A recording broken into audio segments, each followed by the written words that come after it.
Good morning, Houston, Galveston, Pasadena, Beaumont, and all surrounding areas. Welcome to How You Livin' with Robin B. and Dr. Kiva. We're here to give you the tools and the education information you need to live your best life. And my co-host, Dr. Kiva. Good morning.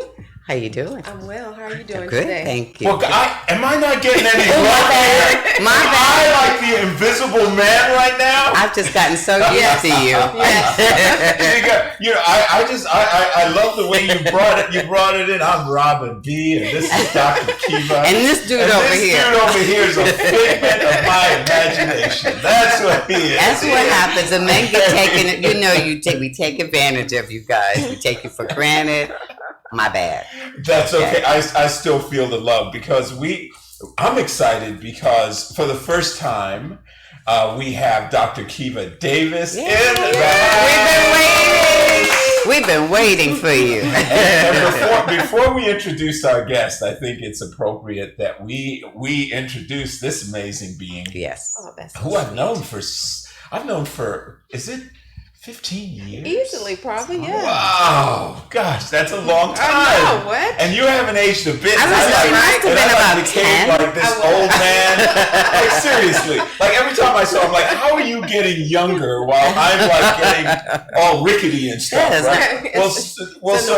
So Dr. Kiva, so Dr. Kiva, when I met her, was not Dr. Kiva. No. She was in a completely different profession, Mm-hmm. and she really wanted to transform, and she did an amazing job. She is a certified reflexologist, and Thanks to Oscar. Wow. He was like, "Have you ever thought about this?" I was like, Well, let me think about reflexology. So it's because of you. Oh, well, I I can't take that credit because you are amazing. And then aromatherapy, and then you have always been, since I've known you, been an amazing yoga instructor. I call you a yoga master. You don't like that? That's what I call her too. I'm like, yoga master. When she started configuring into those pretzel shapes, I was like, master. Awesome. That is amazing. And then went on from being a certified reflexologist, yoga master, and all around amazing holistic practitioner to being a doctor of chiropractic, Yes. which is incredible. That is. That's beautiful. So I am just so proud, and we feel so blessed to have you here. Absolutely. Welcome, Dr. Kiva Davis. Well, thank you. And this program is all about health and wellness. Mm-hmm. So that's why it's going to be a perfect fit for the community, because we're going to cover the gamut of all health and wellness. Yes. And so that's why this program is so needed right now. Yes. It really is. Yes. So I am excited. I love it when that happens. Same here. Well, I'm also thinking that, if my back starts hurting, I could just keep it. Oh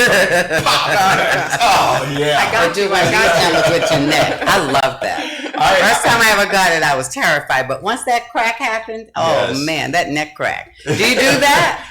Yes, I do adjustments. Okay, it's not a neck crack; it's an adjustment. It's a little crack, just release of gas in between the it. joints, Ooh, and it that's just good. everything gets released. Yes. Yes. Well, yeah, I think calling it neck crack is a little bit scary. It intimidates potential. Anyone that's not done it before, but it is. It's a euphoric experience when done correctly. Okay. Done correctly, exactly. Yeah, so that's amazing. So just to move into where you were segueing just now, Dr. Kiva, we are in an unprecedented place right now. Yes. In our history, in our timeline, things have been coming at the American public, one thing after another, and we have a guest here who really operates deep inside that space. Yes, he does. So why don't you give Mr. Dirk here a proper introduction? So today we have Mr. Dirk Minniefield, and he is a Christ. He's a child of Christ. He's a child of Christ. Crisis counselor and he's a former NBA player, and he's dedicated to counseling those in crisis. Let's see, his history. You have a BS in social science from the University of Kentucky. He's a certified employee assistant professional Christ counselor. He's certified as a member of the American Association of Drugless Prevention or Practitioners. He's a life coach and a co-founder of Sideline Life Coaching. And Dirk is counseling. He's been counseling since 1991 at the John Lucas Treatment Center for athletes. And he counsels athletes for substance abuse and mental health disorders. And he's also worked for the San Francisco San Antonio Spurs. Oh, wow. and as their strength and conditioning coach. Ooh, I need for you to teach me some strength and conditioning for my patients. That would be That's awesome. good. I see a partnership for me. I already see it. I already see it in the stars. And thank you so much for coming today. Thank you. Thank you for We appreciate you. So, how exactly did you shift from being a basketball player to this kind of counseling? Wow. I mean, well, it really was a natural progression for me being a basketball player and going through some of the trials and tribulations that I had to go through in my own personal life. And after going through that transformation, I said, I want to help other athletes not go through a lot of things that I went through. And counseling for me was easy. And because when you're an athlete, you're on this regimen, discipline. And counseling is like that. It's a regimen of discipline that you have to convince people to take on, to change themselves. And for me, it was a natural progression because of all the issues that I went through as a professional athlete, from drug abuse to, domestic violence, alcoholism, all that stuff I came in contact with and got help for. Then I wanted to help someone else. Now, do you only service athletes in your current position? No, I don't. In my current position, I also service the community. Okay. I go out, I do a lot of talking at high schools. I counsel a lot of high school students, mostly males, because of the fact that we don't have a lot of role models per se in a lot of the areas that I counsel. I counsel mainly in, 3rd, 5th Ward. Okay. I do a lot in Richmond, Texas. A lot of people don't know, but Richmond, Texas, per capita income is the poorest district in the state of Texas. It's poorer than Sunnyside? Really? Yes, it is. Wow. How? Wow. Yes, it is. So Dirk, let me tee this up a little bit differently, and get you to kind of speak on it from this standpoint. I read where the average child, because of all the violence that they see between the ages of 0 and 5, actually have more post-traumatic stress than someone who has been to a war. Wow. In terms of actual violent impressions that they've seen.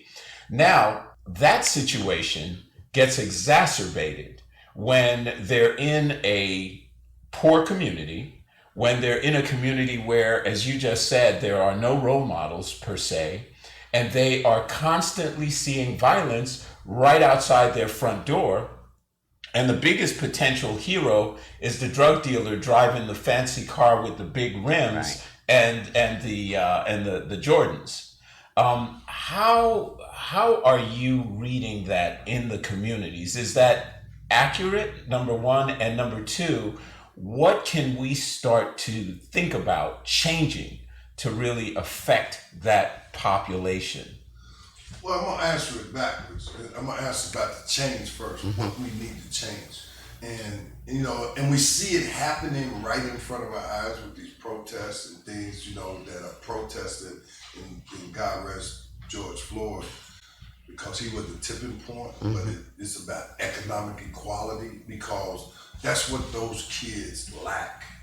And when you have a situation where there's no economics, there's going to be violence, and the kids are getting numb to that. So by the time they get to, like you say, 5 years old, it's commonplace for them, because one, in our neighborhoods, we don't have therapy that we can touch, and we need more places there. We need more services there so that they can now have a place where they can begin to unfold that trauma that you're talking about that they see on a daily basis.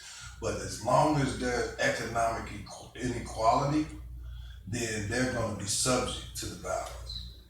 Yes. Wow.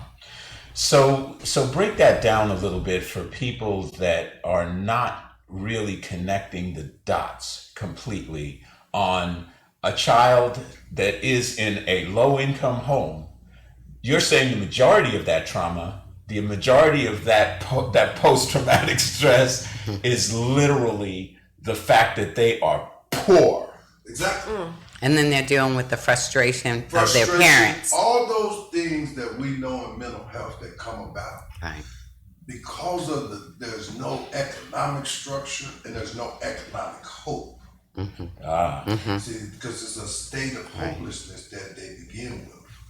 And then they have to take on that because the fact that they go to school and they're wearing hand-me-downs or they weren't pants that they wore the year before. Right. Because they just can't afford it.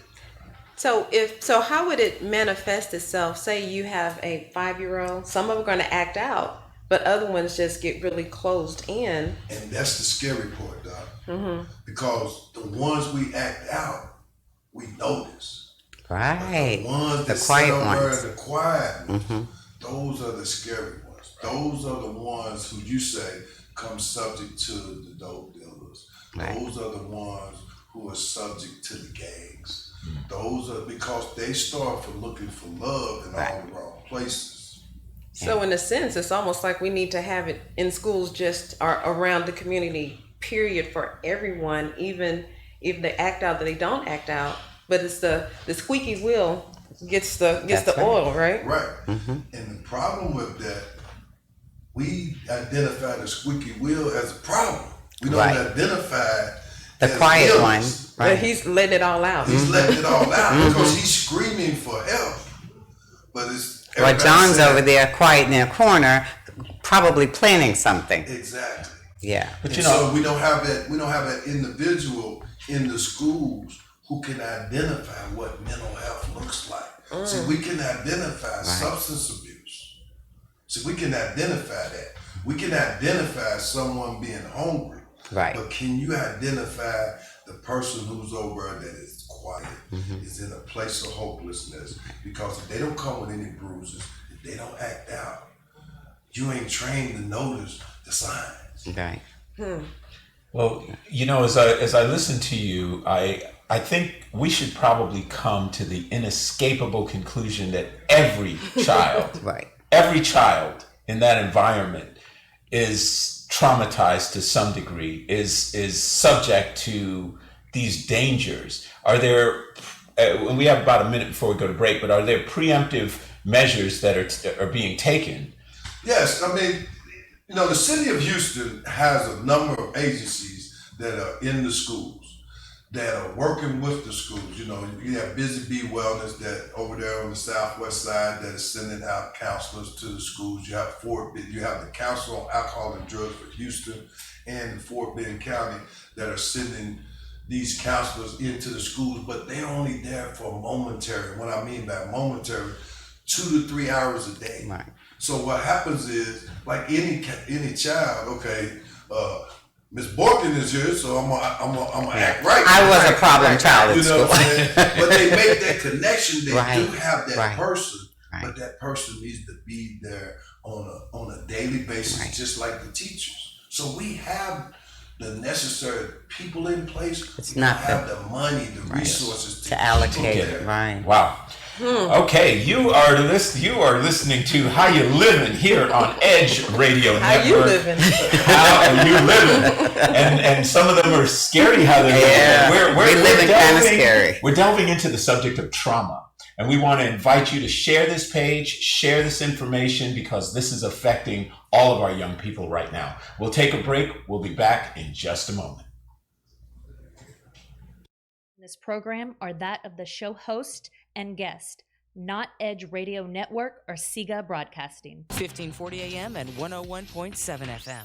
Edge Radio. This is Dr. Gabriel Arango with Arango Chiropractic Clinic, and today I'd like to inform you that doctors of chiropractic are primary contact healthcare providers who provide essential care, including but not limited to managing acute and urgent musculoskeletal conditions. These services are critical for managing cases that otherwise could end up in the emergency rooms, worsening an already difficult situation. It is important to note that chiropractic services also keep in place health care providers, first responders, and others who have physically strenuous jobs that support critical infrastructure, such as truck drivers who continue to ensure that America's healthcare and food supplies get to where they are needed during the COVID-19 pandemic. This information was brought to you by Arango Chiropractic Clinic and Edge Radio, 1540 AM and 101.7 FM. Text and work. We work our whole lives to support our families. With one accident or illness, it can all be gone in an instant. Now there's a smart, affordable way to protect your family. Go to findhealthbenefits.com and discover low-cost life insurance for as little as $2 per month. Add to that a tax-deferred annuity that can help you protect your assets and grow your money for retirement. Learn more. Go to findhealthbenefits.com or call 877-235-6094. A critical illness can strike without warning and wipe out your life savings. In fact, it's the #1 reason for bankruptcy. Find Health Benefits offers an affordable solution. Get up to $50,000 if you get cancer, stroke, or a heart attack, giving you the peace of mind to focus on getting better while the plan helps you to pay your bills and medical expenses. Learn more. Go to findhealthbenefits.com or call 877-235-6094. 66% of seniors spend more time shopping. And we are back. You are listening to How You Livin' here on the Edge Radio Network. We are talking to Mr. Dirk Minniefield. We're having a great conversation right now. We started having some off-air conversation, some of which I said is radio conversation. Yeah. So let's come on back. But you know, you just said something a moment ago, and I want you to finish that story. But I remember with my kids, I sat down with my 2 young boys. They were very young. We were watching some nature show, and it was about this wildlife preserve and these elephants. These were teenage elephants now, so they were big, and they were running around breaking down fences. They were killing the cows. They were having sex with all the other. They were going crazy. And the people that own this wildlife preserve said, hey, we don't have to put them down because we can't control them. And they finally decided to bring in an elephant whisperer, some guy that knows about elephants. The minute he came, he said, oh, I see your problem. He said, those 2 elephants right there, they don't have a bull here. A bull elephant is the male figure in that hierarchy. And they brought in 2 bull elephants. And the first time those 2 upstarts jumped out of line, boom! And they sat down and they behaved themselves. So they need a I father looked figure, at my 2 boys, I said, guys, I'm the bull elephant.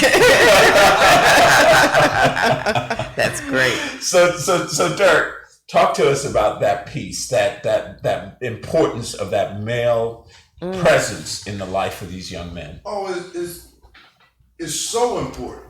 And think of the pandemic that's right now and the loss that when I just look at the male athletes, the high school athletes that they've lost competition, they've lost community, and the one thing that they've lost the most is that male figure, most time is the coach, that they identify with and trust, because now they can't touch it.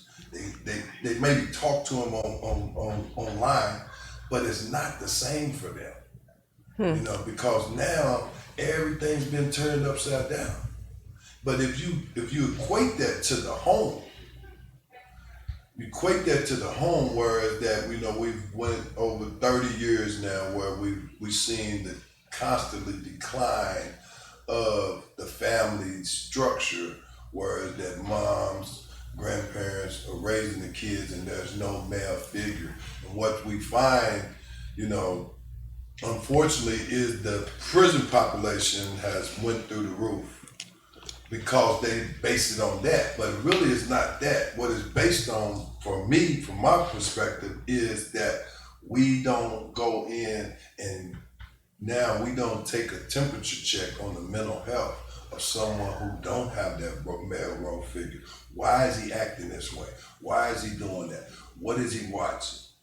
That is the demographic that gets overlooked, I'm sure. Yes. That young male. Mm-hmm. Yeah, because see, you gotta remember, in our neighborhood, the young female, she gets coddled. You know what I'm saying? Unless she has an early pregnancy. If she doesn't have that, she gets the resources she needs. Absolutely. But the males, they don't have that resource outlet. They're not playing athletics.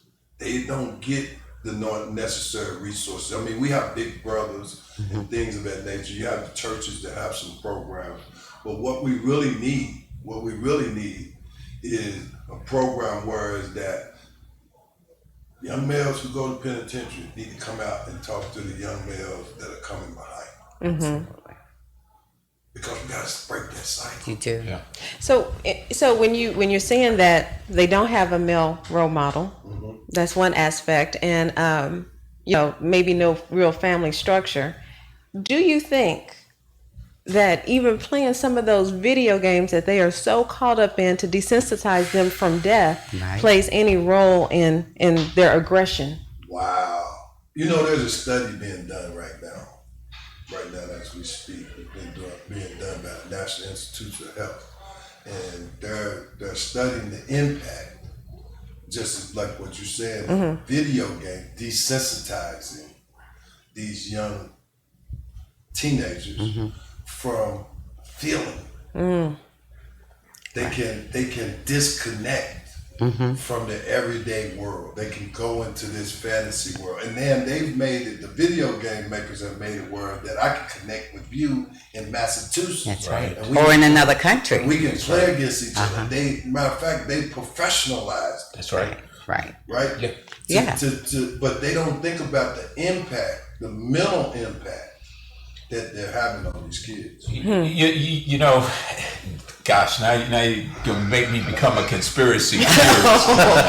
Make you become? I tend to believe that they do know what they're doing.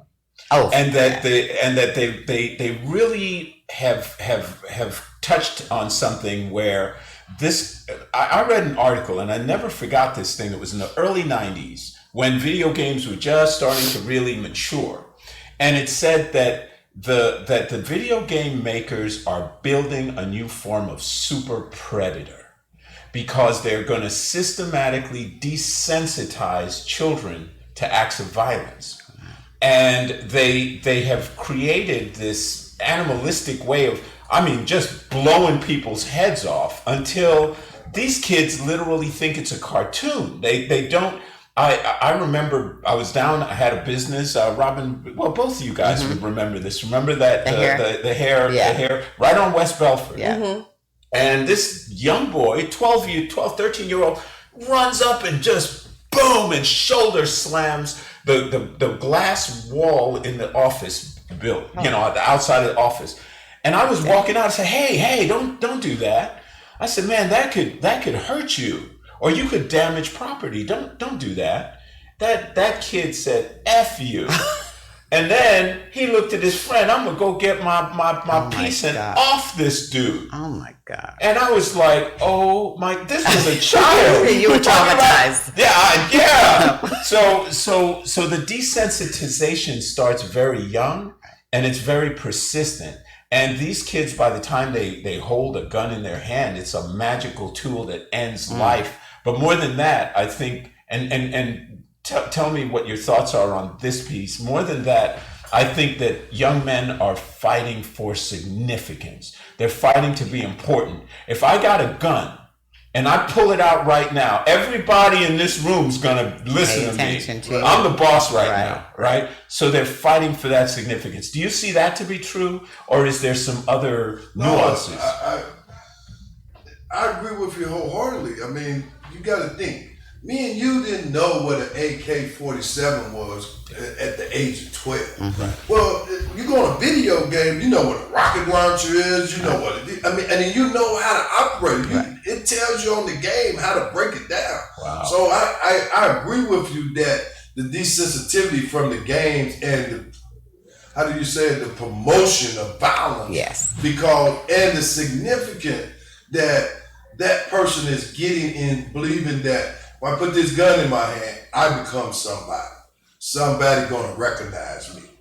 You know, and that's what we was talking about little Johnny who's sitting in the back, who's all quiet because of the fact of it is his home life is not in the perfect order for him to operate. So he reclines into himself. Mm-hmm. And then you have the video games where he can escape, but in his escapism, he's being taught how to become violent. It's being conditioned. So he might be plotting the next school shooting. Exactly, and that's the thing we don't want. Right. And that's what we have to try to teach teachers, and that's why I teach life coaching certification. We have to teach people how to identify these mental health signs before they become a mental health issue. Mm-hmm.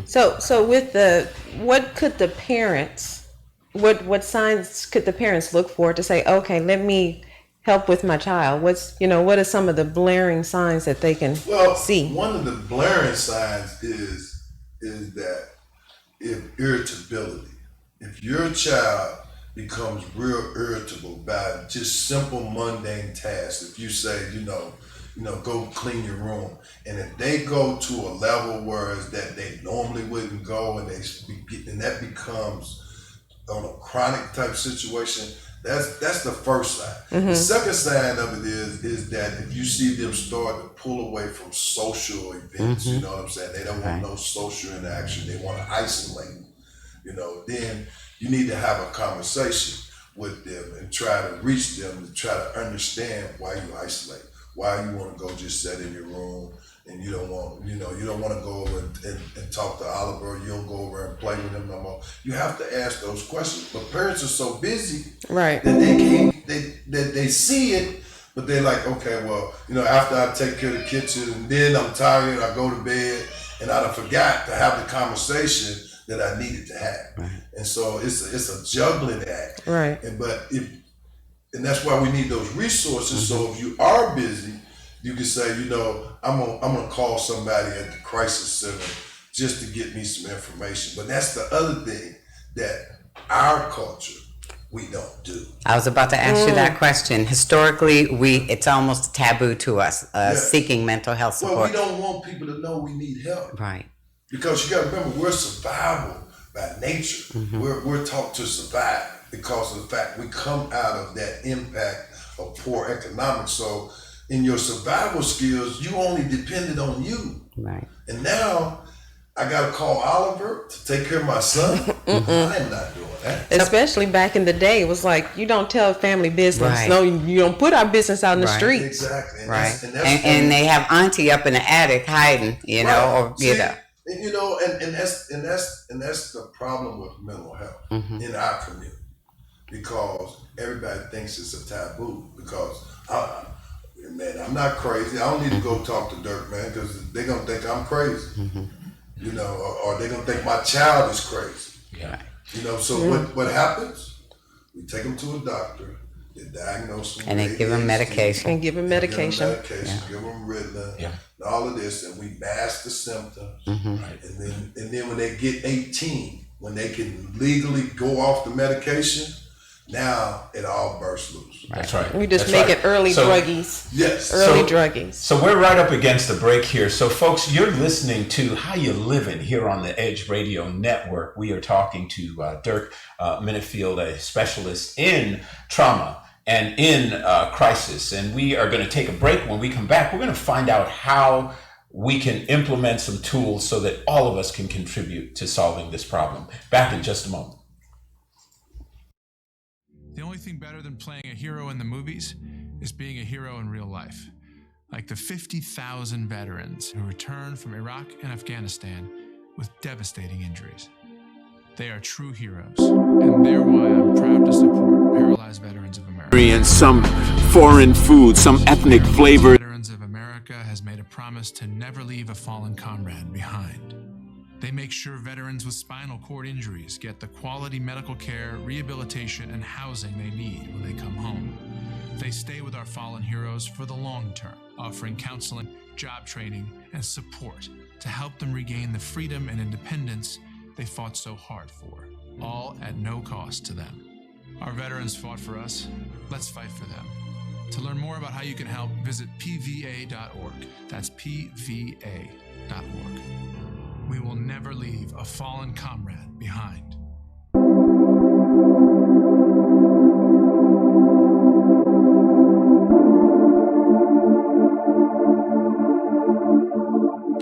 So let's talk a little bit about intuitive communication. You know, one of the things that I've always found very fascinating is how we instinctively have a connection to one another. And it's one of those things that no one can really explain. They just seem to feel it.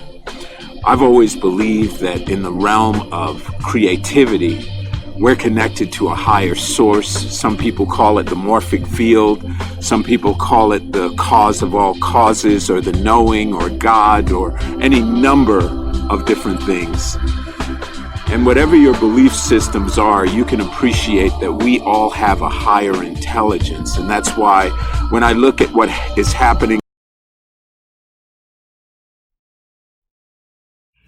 And we are back. You are listening to the Edge Radio Network. We are talking about how you living with Robin B. and Dr. Kiva. So far, this has been an amazing conversation, right, guys? It has. Very enlightening. Wow. So, during the break, I asked, because I work with a nonprofit organization, and we go into the schools to teach yoga, meditation, and functional movement. And I think this would be an awesome fit for that, also for people that are in our nonprofit to say, okay, well, we can get certified for this, because we are going into melanated schools. Mm-hmm. Yeah. And so tell us more about the certification. Well, I'm co-founder of SidelineLifeCoaching.com, along with my partner, Cliff Robinson, that wasn't available today to come on the show. But I'll have him on it later, I promise you. The certification we initially started was based on for athletes, because we service a lot of athletes. But what we've done is broaden it into life coaching. And what we teach is, what we certify you is how to identify mental health and substance abuse issues in a male-dominated population, particularly our population. Mm-hmm. And what we want to do is we want life coaches that will be able to share their life experience. We teach you how to share your life experience, but also we give you the tools to identify when kids are irritable, depressed, angry, and tired. Mm-hmm. See, because tiredness is another phase of mental health issues that people don't talk about. But we teach you, we give you the tools to be able to identify that, so that you can say, maybe I need to work with this kid one-on-one, because now this kid is not getting the necessary resources. Like when you see little Johnny with his head on the desk. Exactly. Yeah. Right. Or you see little Johnny acting out, jumping on the desk. Right. It's something behind him jumping on the desk. It's not just that he's ADHD. It's some more things there. And so we give you the tools to be able to explore that, to help little Johnny. How long does it take for the certification? Well, it's at your own pace. It's online. Okay. I mean, if you wanted to do it, you could do it in 3 months. You could do it in 6 months, And we provide you support along the way. You can call us, email us, and we'll answer any of your questions. And what we do, once you have the certification, we direct you to the resources to where you can begin to utilize your certification. So, one of the most impactful things I think when I was in 9th grade, just got to high school, I had my head down like little Johnny because I was feeling really sort of depressed. All my friends weren't with me in this new high school, etc. And there was one African American teacher. I had my head down in English, and she tapped me. She said, "What's the matter with you?" And I said, "Oh, these kids are making fun of me because I use big words." And she looked at me. She said, "When those good for nothings are out there flipping burgers, you're going to own your own company." And she spoke that into me. Wow. And it was very powerful. That's powerful. When you have children that are acculturated into an environment where if they act up, Big Mama is going to smack them down. Right. And if Daddy's around, he don't have no tolerance for that either. Right. So how do you finesse that into the nurturing and the speaking of life into these kids? Because that's what my teacher did for me, Right. and it impacted me. Well, the biggest thing you just hit on, every kid looks for hope, no matter where it comes from. And once they can get that hope, they gonna latch on to it. That's why dope dealers are so good. Mm-hmm. That's why gangs are so good, because they give them hope. Yeah. And what we have to have is we have to have that connection from Big Mama to the school that she had when we was there. Right. See, now there's no connection for Big Mama because Big Mama just go online, check the grades, but she don't make that contact to the teachers to make the teacher understand that, look, this is what I require my kid, my grandson at home, and I need that same requirement when he's in school. Right. Once you make that connection, now you get that support from that teacher. But if you're just managing it online, like most people do, then what happens is that when little Johnny go to school, he's like, okay, ain't no reinforcement for what grandmama's not here, so I can do what I want. Right. But you know what's interesting, especially if you talk to teachers, they're probably maybe overworked. The class size is maybe too large. It should be a smaller class size. Underpaid. They have to underpaid. And then they have to teach towards the test, so that way the students can pass the test, so the school can be, have a better ranking. And that's true. And that's true in a lot of instances. But in a lot of situations, I know here in the city of Houston, in most of our schools in the HISD, there are teachers there that really care about the success of the students. But then what happened is they'll put that same little boy who's probably really intelligent in special ed classes. We talk about that now. But that's a systematic problem. And that's all I'm saying, from the top, yes. It needs to kind of change their viewpoint also. And they have to change their viewpoint. But the thing about it is that it's like what's happening right now. If you want change, you got to get involved. Right.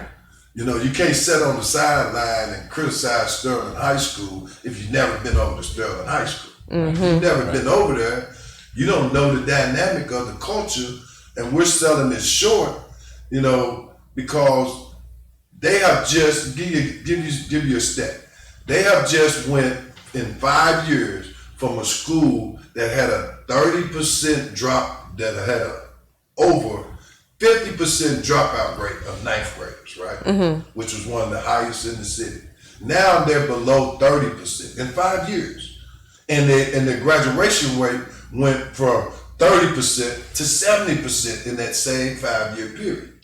And the only thing they did was they created a peer-to-peer groups for each level of class where the kids could begin to talk about what was going on. And they had a counselor come in that they could talk to a one-on-one where they didn't have to be called out. But the kids was helping each other. And the graduates was coming back. But that's one of the tools we got to begin to use. We can't just say, Oliver, you graduated, you did a great job. We need you to come back to help the kids that are coming behind you to talk about your experience and how you got out. Because if we don't build that bridge, then how are we going to keep sending them out? Yeah, I remember when my kid was young and 10 years old, and I got called into a counselor meeting, because you just touched on this, and I want parents listening to this to share this and talk about this specifically, is that they brought me into a room. I'm in a white suburb. My 10-year-old is very rambunctious. The kid literally was talking at 9 months old. I have video of it. Very smart, was reading at 3. And now I'm being told by a group of these specialists that my kid has ADD, ADHD, and they strongly recommend for him to continue, that we would put him in special ed possibly, but we want him on Ritalin. He was bored. And I was just bored with you that. want him on what? Oh my God. And I said, well, I'm going to agree to have the psychiatrist look at him, but I'm not going to agree to giving him a gateway drug, Right. which is what that is. Right. And African American children are statistically at a much higher probability to be prescribed those drugs. And those drugs tend to be gateway drugs. Yeah. And what I did that was different, and I want parents to do this. If your kid's having a problem, of course, now they're just driving you crazy at home because of COVID. Right. That lack of structure. Yeah, the lack of structure. I got that kid off the Pop-Tarts, off the sugar frosted flakes. It's a diet. Oh my gosh. And all of a sudden, I gave him like some cleansing and detox stuff, which he did not like, but I said, this is better than medicine. Right. He was cool with that. His behavior changed overnight. Literally, within the next week, did you get him on the medication, Mr. Hines? I was like, hell no. I got him off the drugs that the Food and Drug Administration approved to put in my child. That's what I did. Get That's some genius. Yeah, there you go. Exactly. It was surreal because I saw the way he would have gone down that track. Absolutely. So you've seen and you've dealt with that. What level of parental involvement do you see? Because one of my teachers, a Caucasian teacher who was very caring and loving, said, it's just, I wish more parents were like you that showed up. And that's what you get. And that's what I see, in working in the schools, is that, the teachers want the parents involved. A lot of times, especially when we talk about the poor economics and inequality, the parents can't get there. So what they did in Richmond, they try to have in-home visits. They allow the teachers to go out to the homes to meet the parents because they know they need this bridge so that because everybody that is teaching the kid has the same concern. We want him to be successful. But the problem of it is that we got to convince the kid that he can be successful. Right. Because when you come out of that poor economic inequality, you have low self-esteem. You don't believe that you can change your environment. You don't believe you can change your situation through education. So what? Because you don't have no money in your pocket. And then I'm looking across the street, at my cousin Joe, and he got a car, he got a pocket full of money. And he's slanging dope. So that look attractive to me.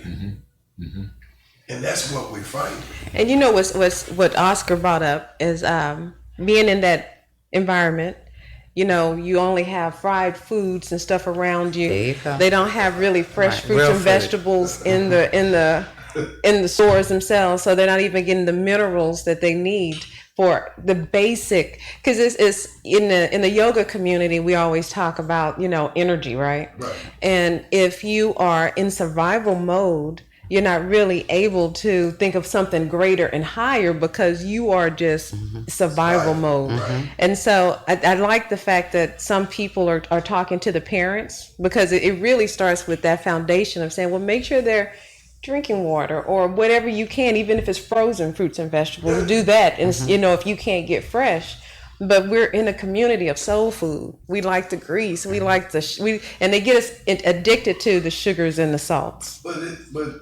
And you're correct about the diet, and I commend Oliver for taking that stand. Oscar. For taking that stand, because that changed the course of his son. Right. But he was educated. But think of all the parents who don't know, don't That's have what that I was common gonna sense, say. Who haven't been diet. educated on that, because this And this is what I grew up on. This should be good enough for you. Right. You know, this is what But there weren't so many chemicals in your food. Yeah. Eat the pig feet. You know, right. And that is another battle that we're fighting. You know, and that we don't have the resources to get to the community to teach them about good diet. You know, the evils of sugar for someone who is in their informative years, and the way that impacts their behavior. We see it. You get subliminal messages of it, but we don't have. See, in our community, we need to touch.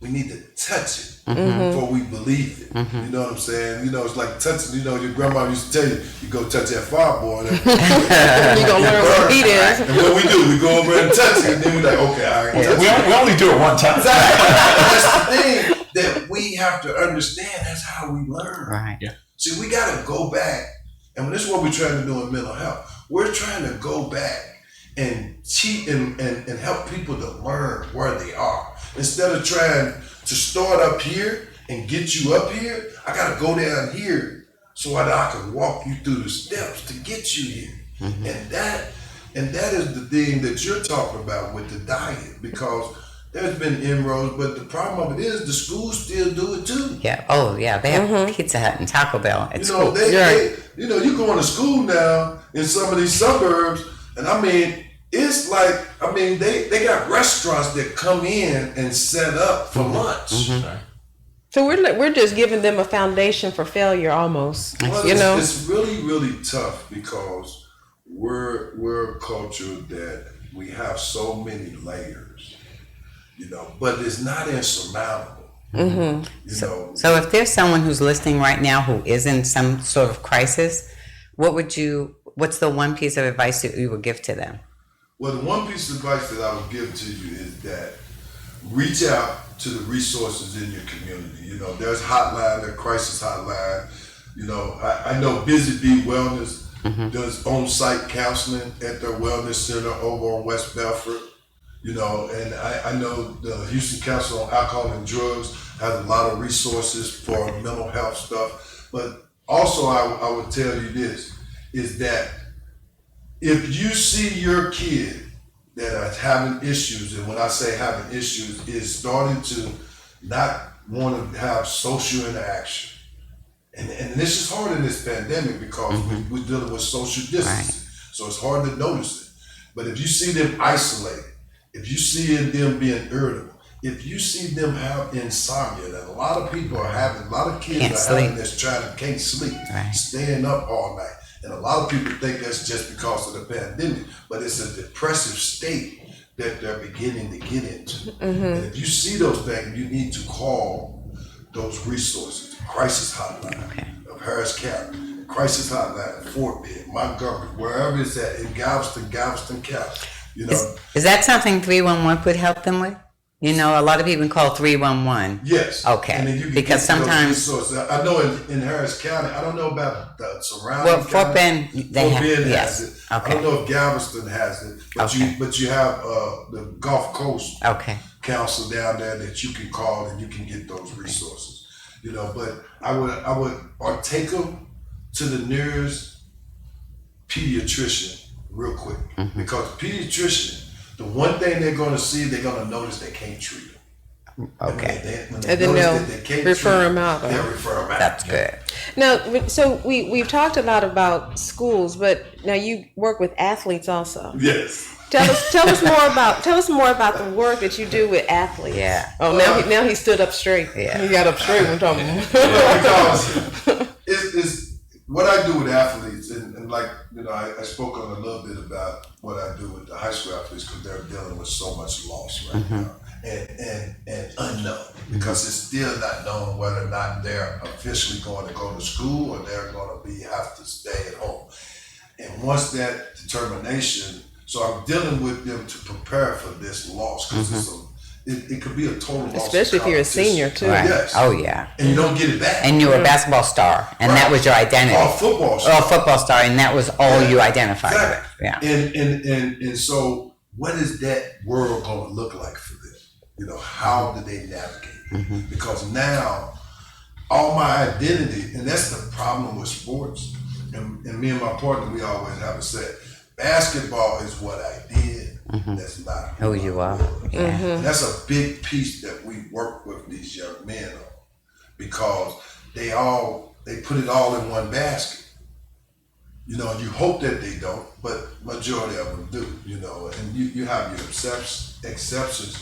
But working with those athletes, what we're trying to do now is prepare them for the next stage, and what the next stage looks like for them. Not athletically, but personally and educationally, because we want to work with the whole individual. The athletics takes care of themselves. You are who you are. You know, you put the work in, you know, you get the acclaim or you don't. That's just the way that is. That's cut and dry. And there's dynamics to that, but those dynamics happen over here. They just being brought to the court.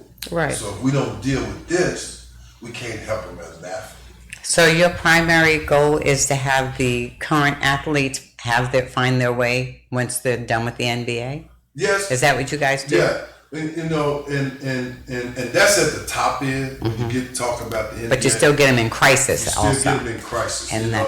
And we have a lot of crisis right now. And because, you know, it just got announced that only 22 teams in the NBA. And for you people out there, I work with the NBA and I do crisis management and I work with the anti-drug program.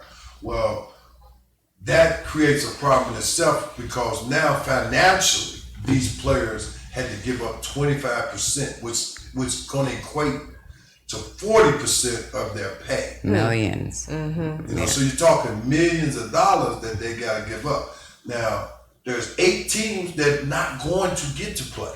They have to wait till November before the season to start back up. So their season is over. So now they have been docked pay, and they can't go play. And now they're dealing with, okay. And how you give them unemployment? They don't get unemployment. They don't qualify. Even if they did, right? They don't so get that 600. How do you deal with?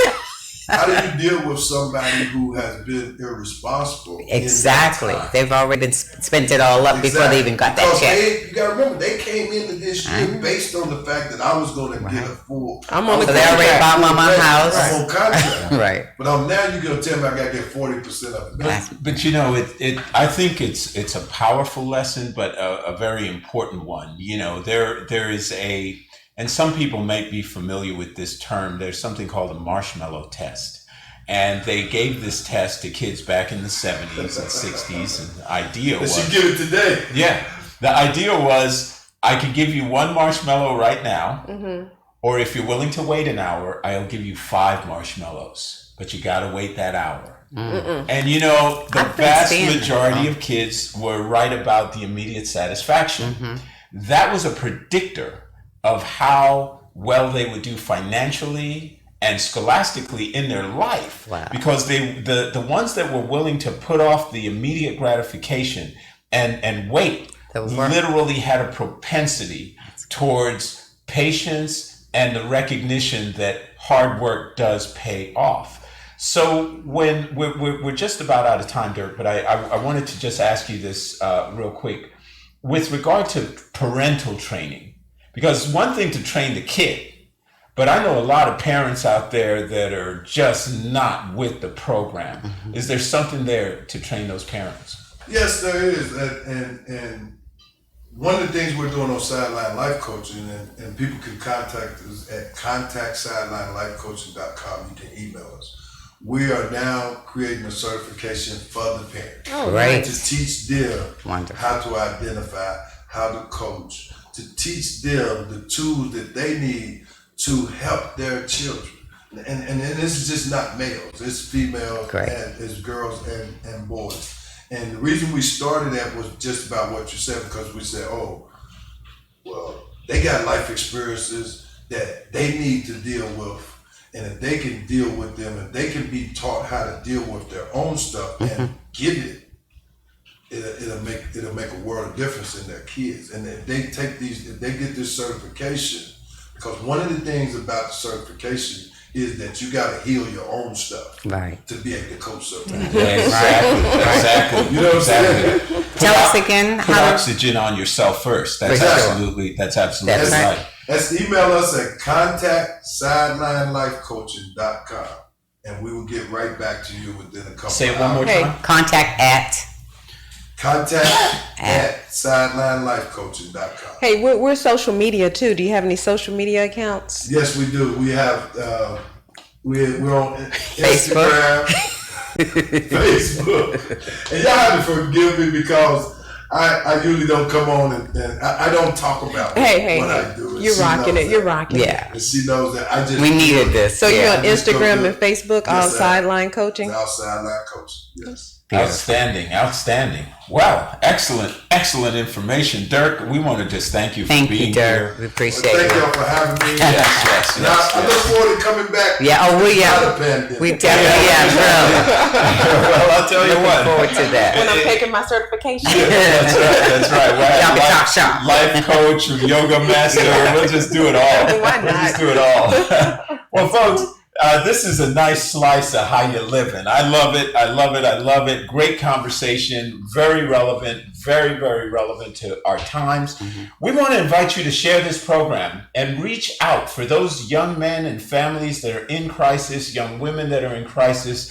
That's what you do, Dirk. Busy Bee was the other program. Yeah, Busy Bee Wellness. Busy Bee Wellness. So West Belford. yes. So folks, That's reach great. out and get with these folks. It's time for us to peel back the layers of shame and start dealing with what we need. We have been traumatized in many respects. Let's get past the shame and let's get to the healing because it's that time. Amen. Yeah. Well, thank you, Dr. Kiva, for coming and blessing us with your Love you here. presence. Absolutely. And Robin B, my girl, I love you. Next Love week, you you back. are the anchor. I'm just going to right. hang out. I'm going to sit back in the easy chair. All right, hold on to your hats next week, okay? We're going to be sipping some tea with Robin Yeah, B. I'll be That's what bringing I'm some talking tea. You about. daggone right. But All right. thanks, everybody. All right, folks, we love you. Stay safe. you. We'll be back next week on How You Livin' right here on Edge Radio, 1540 AM, 101.7 FM. Share. Become part of the tribe. Peace. Providers who provide essential care, including but not limited to managing acute and urgent musculoskeletal condition. These services are critical for managing cases that otherwise could end up in the emergency rooms, worsening an already difficult situation. It is important to note that chiropractic services also keep in place health care providers, first responders, and others who have physically strenuous jobs that support critical infrastructure, such as truck drivers who continue to ensure that America's healthcare and food supplies get to where they are needed during the COVID-19 pandemic. This information was brought to you by Arango Chiropractic Clinic and Edge Radio, 1540 AM and 101.7 FM. Hi, I'm Ben Affleck. The only thing better than playing a hero in the movies is being a hero in real life. Like the 50,000 veterans who returned from Iraq and Afghanistan with devastating injuries. They are true heroes, and they're why I'm proud to support Paralyzed Veterans of America. For more than 60 years, Paralyzed Veterans of America has made a promise to never leave a fallen comrade behind. They make sure veterans with spinal cord injuries get the quality medical care, rehabilitation, and housing they need when they come home. They stay with our fallen heroes for the long term, offering counseling, job training, and support to help them regain the freedom and independence they fought so hard for, all at no cost to them. Our veterans fought for us. Let's fight for them. To learn more about how you can help, visit pva.org. That's pva.org. We will never leave a fallen comrade behind. The views and opinions expressed in this program are that of the show host and guest, not Edge Radio Network or SIGA Broadcasting.